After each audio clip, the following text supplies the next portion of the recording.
ilmu itu bukan untuk menerangi orang lain. Yang pertama, nurnya itu harus menerangi dirinya, diri kita, sehingga diri kita ini menjadi hamba-hamba yang arif, yang bijak. Assalamualaikum warahmatullahi wabarakatuh. Alhamdulillahirabbil alamin. Wa bihi nasta'in. Wassalatu wassalamu ala asyrofil anbiya'i wal mursalin sayyidina wa maulana Muhammadin wa ala alihi wa sahbihi ajma'in. Bismillahirrahmanirrahim. Faslun imahiyatil ilmi wal fiqhi wa fadlihi. Jadi di dalam kitab Al-Muta'alim itu Syekh Muhammad menulis pada pasal pertama adalah membahas mengenai hakikat ilmu dan fikih serta keutamaannya. Kenapa? Karena ini berkaitan dengan keberlangsungan baik dari ibadah dan muamalah. Banyak orang yang ketika dia menuntut ilmu tapi dia tidak tahu jalannya, salah jalannya, maka dia tidak akan sampai kepada tujuan ilmu itu sendiri. Itu kira-kira. Makanya perlu memahami tentang hakikat ilmu itu apa, sehingga orang itu nanti dia akan berjalan sesuai dengan rel di dalam keberkahan ini. Jadi makanya orang-orang zaman sekarang itu bukannya tidak ada orang pintar, bukan tidak ada orang yang menguasai ilmu agama maupun ilmu dunia, itu banyak sekali umat-umat di akhir zaman yang memang menguasai. Tapi karena memang salah di dalam jalan, sehingga dia tidak sampai, tidak sampai kepada hakikat ilmu. Karena hakikat ilmu itu ilmu itu adalah cahaya yang menerangi setiap orang yang memilikinya. Jadi pada dasarnya ilmu itu adalah cahaya yang menerangi jalan kita, karena dia meneranginya di dalam diri kita. Kita ini pada dasarnya, dunia ini pada dasarnya adalah zulmah, kegelapan, termasuk kita. Ya, kita hidup di dunia ini sebenarnya di dalam kegelapan. Kegelapan di antara keterangan dunia. Gitu. Maka banyak orang yang walaupun dunia ini sekarang terang benderang dengan penemuan-penemuan lampu dan lain sebagainya, tapi dia tersesat di dalam dunia. Maka dunia itu adalah dasarnya adalah zina. Yang nerangin adalah ilmu. Karena ilmu inilah nanti yang akan memberikan nur ilahiyah, sehingga timbullah namanya hidayah di dalam diri kita. Ya. Makanya memahami tentang hakikat ilmu, memahami tentang hakikat fikih itu menjadi penting bagi kita, supaya ilmu itu benar-benar menjadi petunjuk jalan menuju ridha Allah Subhanahu wa taala. Gitu. Jadi di situ makanya penting pada pasal pertama itu disebutkan tentang hakikat ilmu dan fikih. Bahwa Rasulullah sallallahu alaihi wasallam dalam ilmi fardhatun ala kulli muslimin wa muslimatin. Rasulullah sallallahu alaihi wasallam bersabda di dalam sebuah hadis, ini masyhur, ya, semua kita juga udah hafal, bahkan anak-anak di TK pun itu hafal. Talabul ilmi fardhatun. Menuntut ilmu itu wajib bagi siapa? Ala kulli muslimin wa muslimatin, bagi muslim laki-laki dan muslim perempuan. Nah, karena ini menuntut ilmu itu hukumnya wajib, secara otomatis orang-orang yang dia mengabaikan ilmu, dia tidak mau mempelajari ilmu, bil khusus ilmu hal, maka dia sejatinya di dalam keadaan maksiat. Gitu. Jadi orang yang mengabaikan tentang ilmu hal itu nanti dia sejatinya dalam keadaan maksiat, sebab menuntut ilmu hal itu adalah kewajiban. Gitu. Ilmu hal itu maksudnya adalah ilmu yang bersinggungan langsung dengan aktivitas kita. Ilmu yang begitu. Makanya ilmu hal ini adalah ilmu yang wajib, yang paling utama untuk dipelajari. Misalkan nih, kita ini umat muslim. Umat muslim itu kan salah satu kewajibannya adalah mengerjakan sholat. Maka ilmu sholat itu harus benar-benar dikaji oleh kita, dipelajari oleh kita, dipahami oleh kita, sehingga sholat yang kita lakukan itu nanti akan bersesuaian dengan ilmu yang diajarkan oleh baginda Rasulullah. Gitu. Itu salah satu ilmu hal begitu. Selain ilmu hal itu tidak wajib. Gitu ya, tidak wajib. Nah, makanya kata Rasulullah, "Thalabul ilmi fardhu." Menuntut ilmu itu hukumnya wajib bagi kita. Ilmu hal bagi orang muslim laki, orang muslim perempuan wajib. Tidak boleh mengabaikan. Maka kalau orang-orang yang dia masih sholat kemudian dia tidak belajar ilmu sholat, sejatinya dia sedang bermaksiat kepada Allah. Gitu. Jadi jangan sampai kita terjebak begitu. Nah, nanti ilmu itu sendiri, tadi kita kasih gambaran bahwasanya ilmu itu adalah nur, cahaya yang akan menuntun kita kepada jalan ridho Allah. Maka ilmu itu bukan untuk menerangi orang lain. Yang pertama, nurnya itu harus menerangi dirinya. Jadi sekarang ini banyak yang salah. Nuntut ilmu itu seakan-akan ingin mengeluarkan cahaya yang nyorotin orang. Dia belajar ilmu, setelah mengerti ilmu, dia menghujat orang, dia mendebat orang, dia menghujat orang dengan ilmunya. Nah itu bukan tujuan ilmu. Makanya harus ngerti kita tentang hakikat ilmu itu mau gimana. Jadi ilmu itu adalah untuk menerangi diri kita, sehingga diri kita ini menjadi hamba-hamba yang arif, yang bijak. Itu nanti ilmu semuanya keluar dari situ. Nanti begitu kembalinya hakikat ilmu gitu ya. Sehingga nanti Allah sendiri di dalam satu ayat ini kan semuanya tentang ilmu itu ayat dan hadisnya masyhur. Allah mengatakan yarfa'illahu alladziina aamanu minkum walladziina utul ilma darajat. Allah mengangkat orang-orang yang beriman di antara kalian dan orang-orang yang diberikan ilmu, derajatnya diangkat oleh Allah. Ini siapa? Orang yang dia mengerti tentang hakikat ilmu, tentang sejatinya ilmu. Makanya di situ ada dua kalimat. Ada dua kalimat. Allah mengangkat orang yang beriman dan orang yang berilmu. Maka potensi orang yang berilmu itu ada kalanya dia diangkat derajatnya dunia akhirat oleh Allah. Ada kalanya diangkat derajatnya cuma di dunia.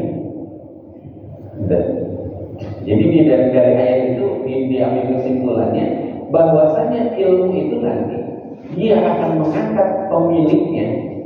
Ada kalanya diangkat dunia akhirat derajatnya oleh Allah, ada kalanya hanya di dunia. Maka kalau kita ingin ilmu itu mengangkat derajat kita dunia dan akhirat, maka ilmunya harus dilandasi dengan kalimat yang pertama, kalimat amanah. Karena banyak sekali orang-orang yang zaman sekarang ini dia belajar ilmu tapi tidak beriman. Oke, kalau kita orang-orang muslim itu mengimani dulu, beriman dulu kepada siapa? Kepada Zat yang memberikan ilmu. pada zat yang menjadi sumber ilmu. Iman itu di situ. Maka ilmunya akan memberikan kebahagiaan dunia dan akhirat. Itu maksud ayat itu begitu. Jadi bukan serta-merta kita punya ilmu diangkat derajat kita terus menjadi ahli surga, tidak. Tapi kalau ilmu yang didasari dengan keimanan, itu derajat kita akan oleh Allah Subhanahu wa Ta'ala. Ayat ini. Makanya di hadis-hadis yang lain, karena ini berkaitan dengan ilmu, Rasulullah pun mengatakan di dalam satu hadis yang lain, man salaka tariqan yaltamisu fihi ilman, sahabatullah atau tariqan ila jannah. Jadi kata Rasulullah, siapa orang yang berjalan di muka bumi ini, yang di dalam perjalanan itu dia menghasilkan ilmu, maka Allah akan mudahkan jalan menuju surga. Artinya orang yang berilmu itu punya potensi bahagia masuk ke dalam surga Allah Subhanahu wa Ta'ala.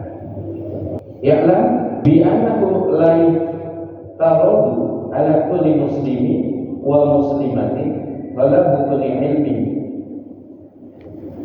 bal yutaradu alaihi talab ilmil hal. Di sini tadi yang kita bilang ilmu hal. Kata Syekh Habibie, tidak semua ilmu itu wajib untuk dipelajari, maksudnya itu. Tidak semua ilmu itu wajib dipelajari oleh orang muslim dan muslimah.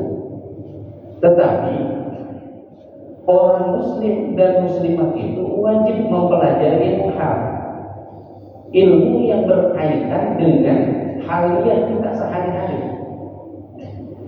Kalau kita ini umat muslim tadi ada kewajiban sholat, maka mempelajari ilmu sholat itu kewajiban.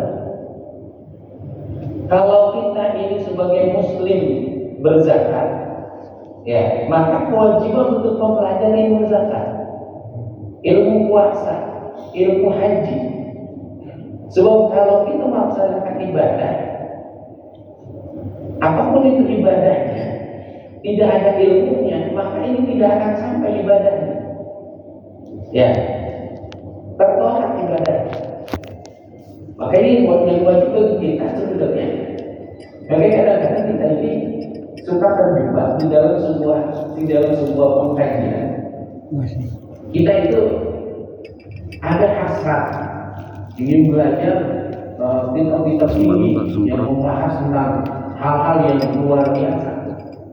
Tapi kita tidak pernah belajar ilmu fikih. Sholat kita tidak ada ilmunya. Ketika kita sholat, kita ini hanya takdir, hanya ngikut saja. Maka sholat-sholatnya begitu, tidak bisa. Sampai nanti di dalam masalah tauhid. Di dalam masalah tauhid itu kita tidak boleh takdir, tidak boleh hanya sekedar ikut, karena memang perintah Allah fa'lam annahu la ilaha illallah. Allah yang memerintahkan fa'lam, ngertilah, pahamilah, dalamilah, gitu kan? Annahu la ilaha illallah, tidak ada Tuhan selain Allah. Jadi kita disuruh bersyahadat. Makanya makna syahadat itu adalah i'lam wa aqid, mengetahui dan meyakini. Itu makna syahadat. Jadi bukan kalimat syahadat itu saya beriman atau saya bersaksi. Bukan hanya itu, tapi dia juga harus mengerti apa? Mengerti tentang sifat wahdaniyah dan sifat-sifat Allah yang lain. Kita pelajari semua sifat-sifat Allah Subhanahu wa Ta'ala sampai di dalam diri kita itu mempunyai keyakinan. Nanti timbulnya masalah ketakwaan. Takwa itu kan merasa terus diawasi dengan Allah Subhanahu wa Ta'ala. Gitu. Nah, makanya di sini kita harus benar-benar bisa memahami bahwa tidak semua kita itu taklim kepada orang yang kita ikuti. Misalnya punya ustaz, kita taklim ikut aja sama ustaz. Tidak bisa begitu. Ada beberapa pelajaran, ada beberapa kewajiban yang memang tidak boleh taklim. Di antaranya adalah masalah tauhid tadi. Karena Allah yang memerintahkan fa'lam annahu la ilaha illallah. Kita mesti benar-benar mempelajari. Bagi kalau orang-orang di zaman dulu itu belajar sifat 20-nya, hafal semua. Ya, walaupun dia tidak begitu mengerti tentang maknanya, tapi dia yakini bahwa sifat 20 itu adalah hal yang memang harus ada di dalam diri kita, di dalam dirinya. Jika ketika dia mengatakan wujud, dia yakin bahwa Allah itu wujud. Ya, wujud. Kalau wujud itu berarti ada. Maka ketika dia meyakini Allah itu ada, ketika dia beribadah kepada Allah, maka itulah disebutnya ihsan. Dia beribadah seakan-akan dia melihat Allah. Gitu. Kalau dia nggak sampai pemahaman itu, maka Allah melihat dia. Makanya orang-orang yang ibadahnya sampai di tingkatan ihsan, itu ibadahnya baru orang yang khusyuk, gitu ya. Kalau kita baru sampai iman dan Islam ibadahnya rata-rata begitu, belum sampai di ihsan, baru ibadah sesuai dengan yang petunjuk. Ilmunya ibadah sholat, ada rukun, ada syarat, ada mubtilat, paham itu, gitu. Tapi di dalam dirinya itu belum sampai kepada ihsan. Dia ibadah masih banyak nerawang kemana-mana. Dan kita kadang-kadang ketika takbir saja berkeingetan yang lain. Padahal kata Imam Syafi'i, sedikit-dikitnya sekadar-kadarnya kesempurnaan kekhusyuan seorang muslim dalam sholat itu adalah ketika dia sedang takbiratul ihram. Maka ketika dia Allah itu tidak tergambar satu apapun kecuali dia lihat di situ menghadap kepada Allah. Gitu. Itu tingkatan terendah dari sebuah kekhusyuan sholat. Kalau Imam Syafi'i menjadi gambaran begini. Tapi kalau kita udah tingkatan para sufi yang begitu udah batal sholat, gitu ya. Jadi sholat kita kalau digolongkan kepada orang-orang yang sufi, ya sholat kita batal semua. Karena kita kadang-kadang hanya bertahan khusyuk kita itu paling 1 rakaat. Kalau 4 rakaat berarti 3 rakaat nggak khusyuk, gitu ya. Kadang-kadang sudah begitu, ya. Terutama saya. Gitu. Jadi kembali begitu. Makanya orang muslim itu tidak semua ilmu itu wajib dipelajari. Tidak semua ilmu. Hanya ilmu hal. Kalau dia sebagai muamalah, tadi di dalam masalah ibadahnya untuk sholat, zakat, puasa, haji, ataupun sedekah dan lain sebagainya, itu harus tahu itu. Di muamalah pun begitu. Di muamalah pun maka seorang muslim itu wajib mempelajari ilmu hal. Ketika dia berdagang, maka dia wajib mempelajari ilmu dagang. Gitu. Karena dagang itu bukan hanya sekedar mencari untung. Dagang itu bukan hanya sekedar bagaimana kita mengumpulkan keuntungan, tapi bagaimana kita dagang dalam rangka ibadah dan mencari daripada keberkahan Allah Subhanahu wa taala. Gitu. Makanya ilmu dagangnya kudu dipelajari, kudu dipahami. Ya, sekarang kan banyak orang-orang yang berdagang, dia pola pikirnya bagaimana dia mengumpulkan keuntungan sebanyak-banyaknya. Padahal terkadang dia melanggar pada aturan syariat. Makanya di Al-Quran disebutkan tidak boleh mengurangi timbangan, tidak boleh ini di dalam berdagang. Gitu. Tidak boleh juga mengambil keuntungan melebihi, ada apa mudarabah, ya. Jadi yang sifatnya menjadi riba, jadi belinya 1.000 jual 10.000, gitu kan. Ini kan kita begitu. Makanya ketika Imam Al-Ghazali dikatakan begini oleh muridnya, oleh jamaahnya, ya Imam, kenapa kau tidak mengarang kitab zuhud? Kenapa kau tidak mengarang kitab tentang zuhud? Zuhud itu artinya dampak dunia di dalam dirinya itu udah kurang, bukan berarti tidak ada. Jadi zuhud itu sudah tidak terikat dengan dunia. Jadi dia berjalan bagaimana mencari ridho Allah. Gitu, itu zuhud. Makanya dikatakan begini, ya Imam, kenapa kau tidak mengarang kitab zuhud? Kan orang kalau sudah zuhud berarti dia sudah meninggalkan dunia, mengembalikan semua kepada Allah, gitu. Katanya begini, saya telah mengarang kitab baik, kitab tijarah, gitu. Jadi kata Imam Zabudi itu yang mengatakan, saya sudah mengarang kitab tentang perdagangan. Maka itu sudah cukup. Kenapa? Karena orang yang zuhud, zahid itu adalah orang yang dia bisa menjaga dirinya dari hal-hal yang subhat dan makruh. Gitu. Makanya kitab dagang itu dipelajari bagi orang-orang yang dagang supaya dagangnya itu tidak terjebak kepada hal-hal yang subhat, tidak terjebak pada hal-hal yang makruh. Gitu. Itu sudah zuhud dia. Jadi dagang sesuai dengan syariat yang diajarin Baginda Rasulullah. Pelajari lagi itu kitab dagangnya. Itu zuhudnya. Jadi zuhud itu bukan berarti meninggalkan secara utuh dunia, itu bukan. Tetapi dia mampu menjaga dirinya dari hal-hal yang subhat, dari hal-hal yang makruh di dalam dagang. Itu dia, bukan yang haram. Kalau yang haram udah harus, itu udah kewajiban mutlak. Ya kayak mengurangi timbangan, terus juga ya kan sekarang itu model-model ada yang literannya betok bagian bawahnya gitu kan. Nah itu kan model-model kalau sekarang. Nah, makanya yang begitu bagi orang muslim itu udah tahu bahwasanya itu hal-hal yang diharamkan, yang makhluk saja nggak boleh, yang subhat saja nggak boleh, sampai lagi di haram. Makanya di dalam muamalah itu kita juga harus belajar ilmu halnya. Kalau kita orang pegawai kantor, ya ilmu halnya juga harus dipelajari. Bahwasanya kalau di kantor itu ada batasan-batasan dari Rasulullah Shallallahu Alaihi Wasallam. Itu di zaman dahulu. Jadi kata Rasulullah, kalau orang dia bekerja, maka dia tidak boleh mengambil sesuatu yang di luar daripada kontraknya. Misalkan begini, di dalam sebuah pekerjaan itu sudah ada MOU, sudah ada perjanjian yang tertulis, gaji sebulan sekian, transport sekian, kemudian ada bonus lembur sekian. Maka yang boleh bagi dia, yang menjadi halal bagi dia hanya itu yang ada di dalam MOU. Di luar daripada itu disebutnya dalam bentuk korupsi. Itu yang udah nggak boleh. Kadang-kadang kita ini kan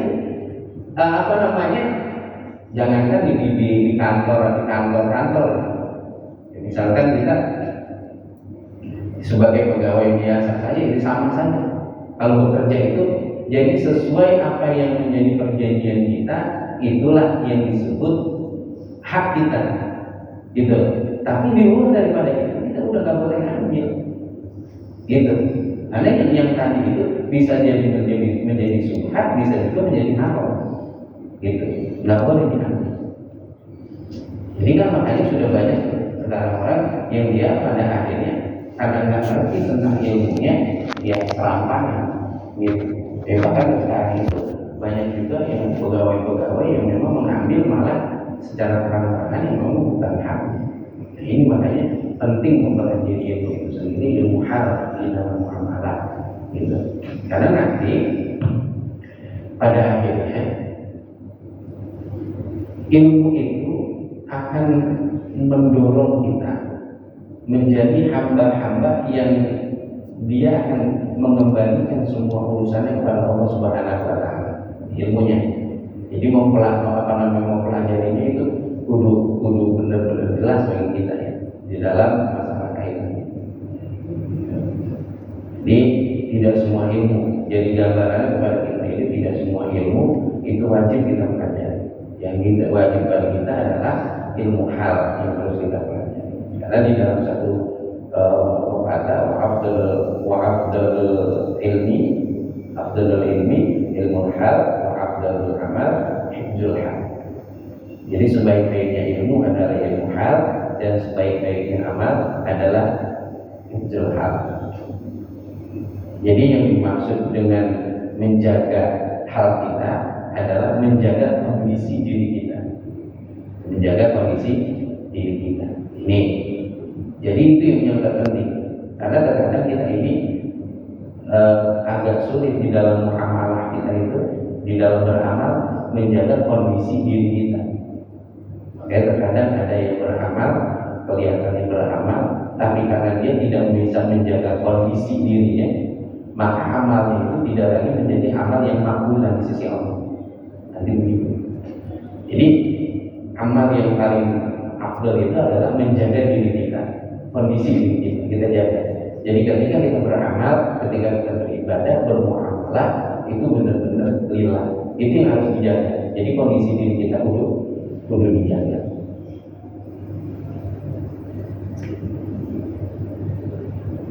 Begitu juga nanti kewajiban. Fayuqtalu alaihi ilmu mayaqau fi shalah. Tadi itu. Jadi ilmu yang sampai kepada sholat, yang sehingga dia bisa mengerjakan sholat dengan baik, sholatnya sampai dia bisa melaksanakan kewajiban dalam sholat, itu menjadi kewajiban. Juga di dalam hal-hal yang bersifat muamalah, itu hal yang perlu kita pelajari. Ini hakikat ilmu. Karena sesungguhnya li'anna ma yatawassalu bihi ila iqamatil fardhi yakunu fardhan. Karena sesungguhnya sesuatu yang nanti akan menyampaikan kita kepada tegaknya sebuah kefarduan yakunu fardhan, maka hukumnya menjadi fardu. Kewajiban, hal-hal yang wajib yang nanti itu akan sampai kepada pelaksanaan kewajiban, maka itu hukumnya wajib. Sholat wajib. Segala sesuatu yang berkaitan dengan sholat itu menjadi wajib. Di antaranya adalah taharah, gitu kan? Jadi mempelajari ilmu taharah ya wajib, karena ada kaitan dengan kewajiban sholat. Ada kewajiban dengan ibadah-ibadah yang perlu taharah. Ilmu taharah dipelajari dari mulai ilmu istinja itu dipelajari lagi. Jadi ini kaitan-kaitan tentang ilmu. Ya, jadi begitu kira-kira. Terus begitu juga dalam masalah zakat, puasa, haji dan lain sebagainya. Ini semua di dalam kitab Buyuh ketika dia berbicara itu harus dipelajari. Tadi kita sudah ungkap semua, jadi saya langsung jelasin saja semua. Tadi pengarang kitab ini itu ditanya tentang mengenai bagaimana itu dia tidak mengarang kitab tersebut, tapi jawabannya dia mengarang kitab Buyuh, kitab baik, kitab dagang. Nah, nanti orang yang dagang yang dia bisa menjaga dirinya dari hal yang subhat, dari hal yang makruh, dia sejatinya sudah zuhud, sudah zuhud. Dia tidak melampaui keinginan hawa nafsunya. Semua di dalam keadaan muamalah kita, di pekerjaan kita, semua itu harus ada ilmunya. Nanti ilmu itu yang nyampein nih. Jadi hakikat ilmunya nanti ilmu itulah yang nyampein kepada keridhaan Allah gitu. Jadi sholat kita itu kan sebenarnya kita ini kalau lagi sholat atau melakukan apapun yang sifatnya menjadi ibadah, itu bukan masalahnya pahala yang kita lagi beruber gitu kan bahasanya. Tapi yang kita cari adalah ridho Allah. Karena kalau yang sudah sampai kepada ridho Allah, jadi pahala itu sudah tidak dihitung, sudah tidak dihitung pahala. Sebab kita juga sadar betul ya, kalau kita mengandalkan pahala ibadah kita untuk masuk ke dalam surganya Allah, itu sudah sangat tidak mungkin bagi kita. Kalau mengharapkan hitung-hitungan timbangan, hitung-hitungan banyak-banyakan pahala. Karena kita ini adalah hamba yang boleh dikatakan ukur nikmatnya itu udah terlalu banyak kita ini, gitu. Jadi kalau dihitung-hitung dengan ibadahnya, ukur nikmat kita itu lebih banyak ketimbang ibadah kita. Tanpa kita sadari, kadang-kadang kita tidak bersyukur dengan keluar masuknya nafas di dalam diri kita. Kita abaikan begitu saja, gitu. Tidak bersyukur bahwasanya itu diberikan oleh Allah Subhanahu wa Ta'ala. Dihidupkan kita semuanya gitu. Ada hal-hal yang kita anggap ringan sehingga kita tidak menganggap itu satu nikmat. Bahkan terkadang ketika kita ditimpa musibah, ada nikmat yang kita lupakan juga. Gitu. Makanya hitung-hitungannya kalau kita mau mencari surga Allah, ya kayaknya agak sulit. Gitu. Satu, umur kita itu kan juga memang kalah dengan umat-umat terdahulu. Kalau umat-umat terdahulu itu umurnya ratusan, bahkan ada yang ribuan. Jadi nilai ibadahnya lebih lama, gitu. Ibadahnya lebih banyak ketimbang kita. Kita hidup di dunia ini, ya batasan kita pada usia Nabi. Sedangkan waktu luang saja begitu banyak yang kita abaikan. Gitu. Kadang-kadang kita kalau lagi nggak ada kajian, itu kan habis subuh, kegiatan kita nih habis subuh. Saya itu kalau kebiasaan habis subuh itu nonton TV, gitu, ngeliatin berita. Gitu. Kadang-kadang berita itu sendiri juga tidak memberikan pemanfaatan, hanya sekedar liwatan, gitu. Sekedar liwatan, terjadi musibah, terjadi ini. Jadi bukan menjadi kajian buat diri kita. Harusnya ketika kita melihat berita, bagaimana tindakan kriminalitas di dunia ini sudah semakin meningkat, itu harusnya menjadi kajian buat kita. Apa yang menjadi masalah maraknya kriminalitas? Kan itu enggak, kita mah, oh ini ada rampok, ini ada, hanya sekedar itu. Dan itu waktu yang kita sia-siakan, tapi kita nggak pernah sadar, gitu. Bahwasanya waktu itu kita sia-siakan. Maka orang Muslim yang benar-benar dia itu terpaut hatinya kepada Allah, maka tidak ada satu waktu pun yang berlalu dari dirinya kecuali zikir kepada Allah Subhanahu wa Ta'ala. Kita enggak. Jadi nggak ada kita itu orang yang nonton TV sambil subhanallah. Gitu kira-kira. Gitu. Jarang sekali orang yang dalam keadaan nonton hiburan gitu kan di TV atau di mana saja yang dia sambil berzikir Allahu Akbar. Jadi banyak kita itu lalai di dalam zikir kepada Allah Subhanahu wa Ta'ala.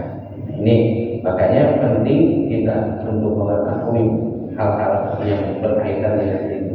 Karena hakikatnya ilmu itu adalah yang menjadi nur petunjuk di dalam kehidupan yang gelap ini.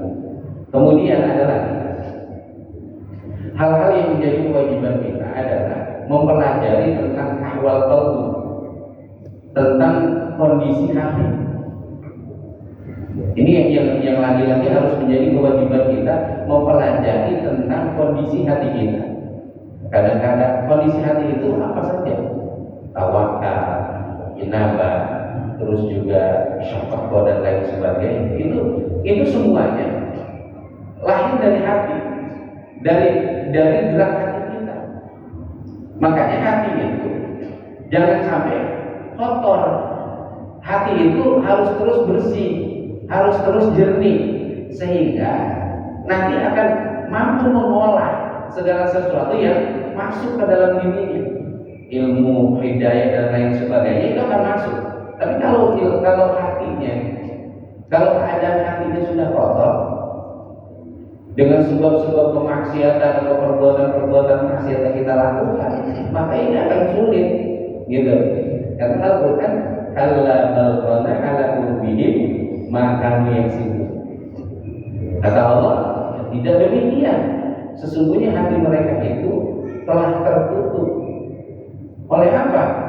Bima kanu yaksibun. Dengan pekerjaan maksiat yang mereka lakukan. Maksiat yang zahir, maksiat yang sir, itu nyatanya menutup qalbu kita. Makanya kadang-kadang hati kita itu nggak tergerak ketika ada saudara kita yang dalam kesulitan. Itu kan kita perlu hati-hati. Ya, ketika ada tetangga kita di dalam penderitaan, hati kita nggak ngerasa ada syafaat, nggak ada rasa belas kasih. Itu berarti tanda hati kita itu sudah tertutup. Karena dasar hati itu adalah syafaat. Maksudnya akan muncul karena memang sejatinya diciptakan langsung oleh Allah. Hati itu begitu. Gitu. Kalau hatinya sudah tidak tergerak dengan hal-hal kebaikan, maka hati itu adalah hati yang tertutup dengan perbuatan maksiat. Dan kadang-kadang maksiat yang kita lakukan itu kan maksiat yang kita nggak sadari, yang susah begitu. Kalau yang kita sadari, nanti kita habis melakukan kemaksiatan zahir, kita langsung istighfar, astagfirullahaladzim, wa atubu ilaih. Ya Allah, mohon ampun, saya kembalikan kepadamu. yang kita lakukan ini secara kita tidak sadar, gitu. Banyak itu yang kayak gitu. Makanya mempelajari tentang ihwal qalbi ini juga menjadi kewajiban bagi muslim dan muslimah supaya dia keimanannya itu selalu terpaut kepada Allah Subhanahu wa Ta'ala. Nih, makanya nanti di situ ilmu lagi-lagi memberikan peranan penting karena ilmu itu tidak akan sama kemuliaannya bagi orang-orang yang memilikinya. Gitu. Tadi jelas Al-Quran diangkat derajat. Jadi ilmu itu tidak sama. Orang yang menuntut ilmu dengan baik, dengan nilai-nilai keimanan yang baik, maka derajatnya akan diangkat oleh Allah Subhanahu wa Ta'ala. Ini nyata, jelas. Jadi orang-orang yang mempunyai ilmu kayak para mu'alim, orang-orang yang mempelajari ilmu agama secara mendalam, maka derajatnya diangkat oleh Allah. Iman di dunianya, wa iman bil akhirahnya. Ada kalanya diangkatnya orang-orang yang alim itu dengan dunianya. Dunianya misalkan dia menjadi orang yang memahami agama sangat luar biasa, sehingga dia menjadi undangan-undangan untuk pengkajian masalah keislaman. Diundang kemana-mana, bukan hanya di Indonesia tapi sampai keluar negeri. Itu diangkat derajat oleh Allah Subhanahu wa Ta'ala. Tapi ada juga orang yang diberi ilmu oleh Allah Subhanahu wa Ta'ala, dia hanya terfokus pada akhirat. Jadi dia di dunia, bahasanya di dunia dia tidak terkenal, tapi di akhirat dia terkenal. Itu sebabnya. Makanya kalau ilmu itu kalau kita sudah memiliki, maka kita tidak akan pernah rugi, karena jelas orang-orang yang dia beriman dan mendapatkan ilmu dari Allah Subhanahu wa Ta'ala itu akan diangkat derajatnya oleh Allah Subhanahu wa Ta'ala. Dan orang-orang yang berilmu ini, maka dia akan merasakan kebahagiaan yang abadi ketika dimasukkan ke dalam surga Allah Subhanahu wa Ta'ala. Itu. Jadi hakikatnya itu kembali lagi bahwasanya ilmu itu bukannya untuk menyoroti orang, bukan untuk menerangi orang, tapi ilmu itu adalah untuk menerangi diri sendiri supaya jalan kita itu senantiasa diberikan hidayah dengan cahaya ilmu tadi. Jadi jalannya ya sesuai dengan apa yang kita baca di dalam surah Al-Fatihah. Ihdinas siratal mustaqim. Jadi tunjukkan kepada jalan yang lurus, jalan yang diridhoi oleh Allah Subhanahu wa Ta'ala. Itu maksud jalan yang lurus adalah jalan yang diridhoi. Karena kalau sudah diridhoi oleh Allah Subhanahu wa Ta'ala, maka insyaallah kita akan selamat di dunia, selamat di akhirat sampai lagi. Karena orang-orang yang sudah diridhoi itu panggilannya jelas. Ya, panggilannya jelas. Ya ayyatuhan nafsul mutmainnah irji'i ila rabbiki radiyatan fadkhuli fi ibadi wadkhuli jannati. Itu kalau orang-orang yang sudah diridhoi itu nanti dia akan dipanggil secara khusus oleh Allah Subhanahu wa Ta'ala. Karena orang-orang yang sudah diridhoi oleh Allah, baik itu qaulnya, fi'liyahnya ataupun tikrarnya dia di dalam kehidupan dunia ini, maka nanti dia akan dipanggil secara khusus oleh Allah, masuk ke dalam golongan hamba-hamba dari orang-orang ini. Makanya kita kadang-kadang harus paham di situ. Jadi kita hidup di dunia ini bukan hanya sekedar kita mengumpulkan hafalan-hafalan di dalam agama atau punya kumpulan kitab yang banyak, tapi bagaimana kita beramal dengan ilmu yang kita miliki dalam rangka mencari ridho Allah Subhanahu wa Ta'ala. Gitu. Jadi boleh jadi ada orang yang alim tapi dia tidak bisa baca kitab. Gitu. Boleh jadi ada orang yang memang dia sudah pada tingkatan sufi, tapi dia tidak mengerti baca kitabnya. Cuma dia ikutin petunjuk gurunya, terus ikutin. Pak insya Allah, yang kalau dia terus ikut sama gurunya, tapi guru yang mursyid, guru yang mursyid itu artinya guru yang memang dia sudah amal. Jadi ilmunya sudah amal, itu guru mursyid. Tapi kalau guru-guru yang hanya sekedar bacain kitab, amalnya belum layak diikutin, itu bukan guru mursyid namanya. Ya, jadi guru mursyid itu guru yang memang dia sudah amal dengan ilmu, dia kebijaksanaannya, kealimannya, kearifannya, itu sudah nampak di dalam diri kita. Nah inilah guru-guru yang perlu diikuti oleh kita.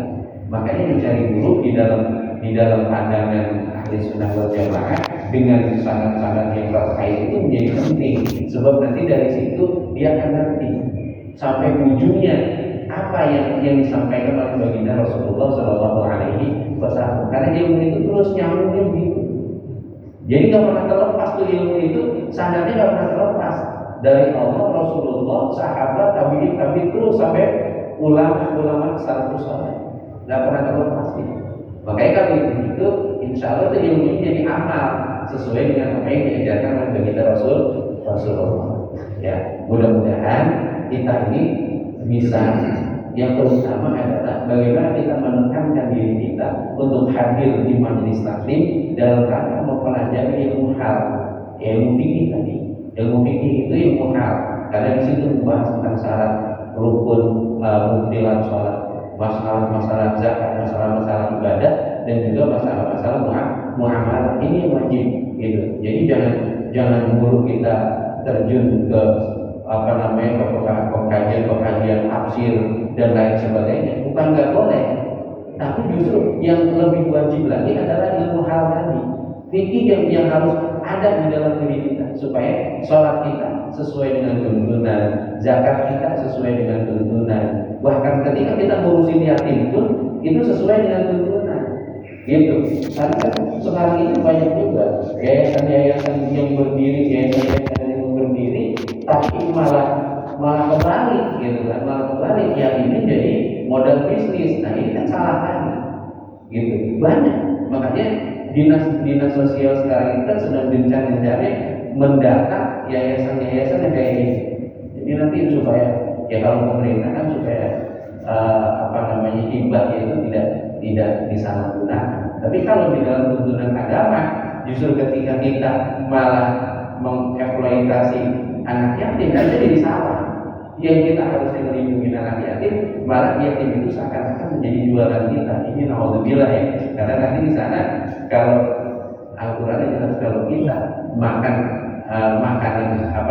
harta anak yatim itu kan bukannya menjadi nikmat, menjadi bara api neraka di dalam diri kita. Naudzubillah. Makanya semuanya itu harus sampai pelajaran ilmu itu harus sampai kepada hakikatnya yang pada akhirnya memberikan petunjuk kepada kita yang melalui ilmu itu hidayah Allah Subhanahu wa taala. Mudah-mudahan ada manfaatnya buat kita semua.